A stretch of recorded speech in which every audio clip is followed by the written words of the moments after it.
Story time. So I made a video a couple of weeks ago about how a county jail allowed us to have legal cell phones in. And they got a lot of success. Like, a lot of people have been wanting me to make these prison story type videos, and I tried it one time, and because it had so much success, a lot of positive feedback, I thought I'd keep going. So today, I'm gonna tell y'all about how I had the police working for me when I was in state prison. You know, if anybody that don't know, I've been in both state and federal prison, spent a total of 8 years of my life behind bars. Pretty much the majority of my adulthood has been in jail so far, but we're gonna try to change all that. But anyway, back in 2009, I caught an attempted murder, aggravated assault, couple of aggravated assaults, gun charges, all type of shit.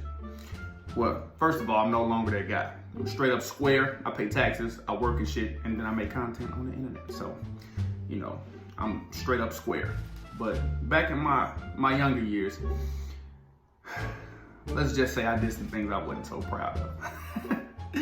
Anyway, so in 2009, I caught a whole bunch of charges. Well, I ended up going to prison. First time offender, all that shit. They didn't give a fuck. They said, they actually labeled me the most dangerous guy on the street. Obviously, I wasn't. The judge even laughed about it. But the prosecutor gonna say what he gotta say.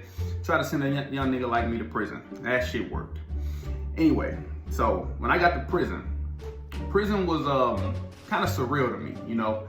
Like, I was surprised at how laid back it was. Like, contrary to popular belief, prison is not as dangerous as the movies make it seem. Prison is actually very fucking safe. As long as you mind your business, you know, you ain't gambling, you don't owe nobody, you know, you ain't participating in a whole bunch of extra shit, and, you know, you will stand your ground, you know, cats will respect you. You ain't really gonna, prison ain't, I mean, it's bad because it's prison, but it's not as dangerous as what, you know, a lot of people say it is. Like, niggas scared to go to, nobody scared to go to prison. That shit fucking safe as hell. Majority of niggas go to prison and live out of old age. But anyway, so I got to prison, and prison was a little different. It was laid back. I was a little shocked, but I'm gonna fast forward to how I got the police working for me. So I wound up catching the cell phone case like a year or so into my bid, and I got sent to another part of the prison. I went to the hole and everything. I got sent to another part of the prison. Well, when I got in this unit, it was an officer in here working. I ain't gonna say their name, but they was in here working, and they was cool. You know what I'm saying? Like, I chop it up with them. You know, we had conversations about shit, and I had seen other dudes that had guards working for them. That's rare. Like, it ain't just everybody ain't walking around with a guard on payroll. Like, that ain't how that shit work. But it is a select few who got a handful of them. And I seen how them dudes was moving, and they had everything. You know, they had the cigarettes, they had the weed, the cell phones. Like, they kind of like halfway ran the joint. Like, if you had, I mean, whoever got the contraband is, anyway. So I was watching cats move around like that. So when I was talking to this cop, I was pretty much just lying about myself. Like, but I was good at that shit. Like, I was a fucking liar. I was a little young liar. So I was talking about, like, all the cars and shit I had. Like, I had some bread, don't get me wrong, but not to the capacity that I was telling this motherfucker. But I was talking about all the bread, you know, the trips. Like, I was just pretty much putting a 10 on everything I had done in my life up to that point. You gotta remember, I caught my case at 19. I was still a kid. But so I'm pretty much just filling this cop head up with lies. And I'm not knowing that this cop is biting. Like, the cop like, damn, this little nigga, yeah, motherfucker. So I wind up throwing a little bait out there to the police, you know, here and there, like, yeah, man, you know, we can get some money together. Yo, you bring me this, I give you that. You know how that shit going in here, whoop-de-whoop. You know, I'm making it sound real good. And then, like, I'm playing the role so cold. Like, when niggas walk in the pod, they walk up to me and dap me up. You know, they shake my hand. I'm pointing in directions and shit, because I know this motherfucker looking.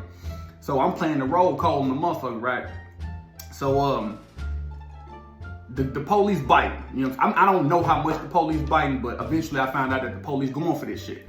So one day, the police come wake me up early in the morning, and he like, hey man, he come wake me up early in the morning, and they like, hey, so you know all that money you talking about we could get, you know, we could do it like that. And I'm like, damn right, I still got sleep in my eyes. I'm like, yeah, most definitely, yeah, you know, you bring me some tobacco, and yeah, I can, you know, we gonna get rich. So they was like, I bet, like go check in the back up under the mops. I'm like, I woke straight the fuck up. I'm like, what? Oh, whoa, run it back. What you just say? What's up under the mic? Like, they like, yeah, it's back there. I'm like, word? I didn't want to take off into a sprint, but goddamn it, I almost did. So I go back to the mop. I check up under the mops. It's a pack of tobacco, a pack of tobacco. And tobacco like weed in jail. You know, the fucking one cigarette. What was cigarettes going for? $2? $2, $3. No, it's going for more than that. Like $3, $4. I don't remember, but you get you a motherfucking pack of tobacco, you can make you a couple $100. You know what I'm saying? So it was a bundle back there. So I got him like, oh shit, I'm rich. So I get this motherfucking tobacco, and I instantly go to my partner door. I ain't gonna say his name either, but he a GD though. You know what I'm saying? He a GD out of somewhere in Nashville, but he a GD. So I boom, boom, boom. I knock on his door. He mad in the motherfucker. I done woke his ass up. He like, damn, bro, what the fuck you want, bro? I said, bro, I got the sack. He like, oh shit, his eyes fucking pop open. He like, man, why you get that? I said, man, I got the police. Don't worry about it, man, nigga, let's get it. So we get he wake up, his celly wake up. We in this motherfucker. We in the trap house in this bitch. We get the rolling up cigarettes. This nigga got a cell phone. We get the banking phone call. Yeah, can you get some more in? Look, my partner the shit was crazy. So my homeboy actually got mad at me though. Cause like I said, I'm a blood, you know what I'm saying? So when the homies found out I had to move, they was like, damn, blood, why you ain't bring the move to us?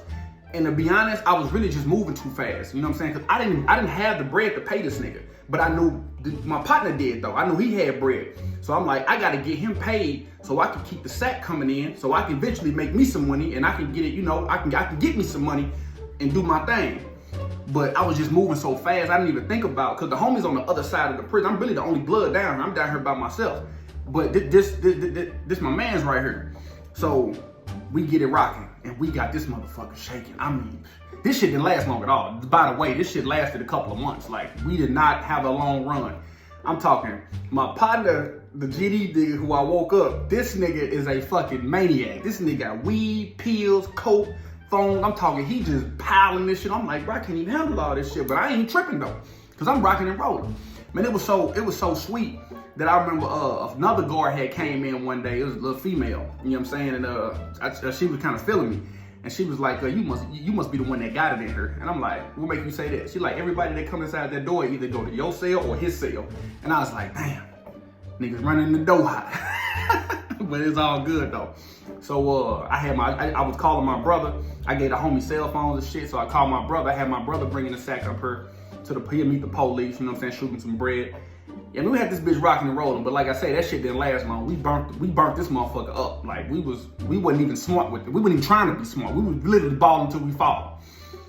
So anyway, long story short, the administration wound up finding out about it, snatched his ass up. He admitted to the shit. Like, I don't know what the fuck he was thinking. This nigga admitted to everything. But the administration snatched him up, and this nigga admitted to everything. They wound up running up in my cell. They didn't find nothing though, but they ran up in my cell. He told them everything. They snatched me up, snatched my partner up, shipped us out to different prisons, and yeah, that shit was over. But boy, we had fun while it lasted though. And yes, I did have sex with female guards.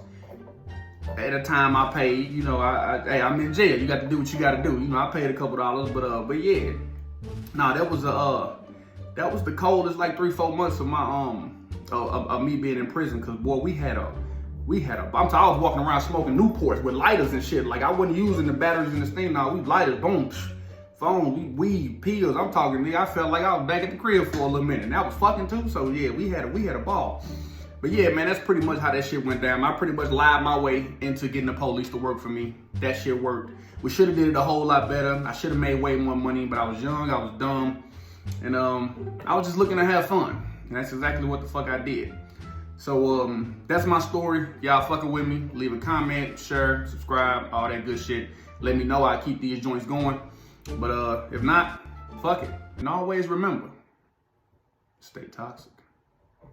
Peace. But before I go, I gotta show y'all this little motherfucker. This is Harley. This is my emotional support animal. This is Harley Quinn. And this is my little baby. She is so cute. And she be on the road with me. And needless to say, she is a chick magnet. Say hey, Harley. Say hey, baby.